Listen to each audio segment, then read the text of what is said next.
আপনার জীবনে অনেক সমস্যা আপনি সমাধান করতে পারছেন না। আপনি বড় একা হয়ে গেছেন। আপনাকে সাহায্য করার কেউ নেই। আপনার চারিদিকে প্রচুর শত্রু রয়েছে। শত্রুরা আপনাকে আক্রমণ করতে চাইছে, শত্রুরা আপনার ক্ষতি করতে চাইছে। এই সময়, এই মুহূর্তে আপনার কী করণীয়? আমি সেই নিয়ে আজকে কিছু কথা বলবো। অনুরোধ করে ভিডিওটা শেষ পর্যন্ত দেখবেন। শত্রু নেই এরকম লোক পৃথিবীতে বিরল। যে যত ভালো কাজ করুক তার শত্রু থাকবেই। কারণ শত্রুদের উদ্দেশ্যই হলো এই সমস্ত ভালো কাজ করা লোকেদের কাজকে পণ্ড করা বা তার যাত্রাপথটাকে কণ্টকাকীর্ণ করে দেওয়া। আপনি যদি ভালো মানুষ হন, একজন সৎ ব্যক্তি হন, বুদ্ধিমান হন, বিবেকবান হন, দেখবেন আপনার শত্রু থাকবেই। অনেক বড় বড় মনীষী জন্মেছিলেন আমাদের ভারতবর্ষে বা পৃথিবী জুড়ে। অনেক বৈজ্ঞানিক জন্মগ্রহণ করেছিলেন, যারা তাদের আবিষ্কার, তাদের কথাবার্তা, চালচলন বা বুদ্ধিমত্তা দিয়ে সারা পৃথিবীর লোকের মন জয় করেছিলেন এবং অনেক কিছু সৃষ্টি করে গেছেন।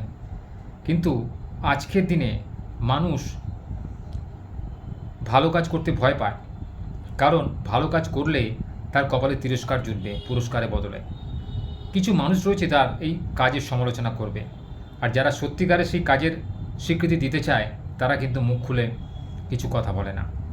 এই অবস্থা আপনার প্রতিটা মুহূর্তে উচিত নিজের মনটাকে শান্ত রাখার এবং সাহস সঞ্চার করা।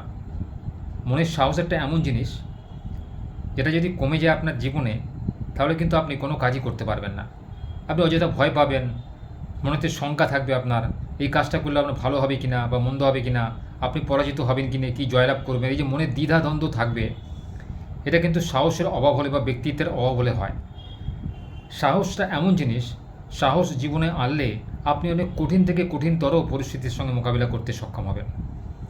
কেউ আপনার যাত্রাপথকে কণ্টকাকীর্ণ করতে পারবে না। সবাই আপনাকে সমীহ করে চলবে, সবাই আপনাকে শ্রদ্ধা ভক্তি করে চলবে, সম্মান করে চলবে। জানবে এই লোকটার মধ্যে এমন কি আছে যে আমি একে এত বিরক্ত করছি, তা সত্ত্বেও এ কেন অবিচল থেকেছে। এ তো আমাকে কিছু কথা বলছে না, এ তো আমাকে কোনো উত্তর দিচ্ছে না।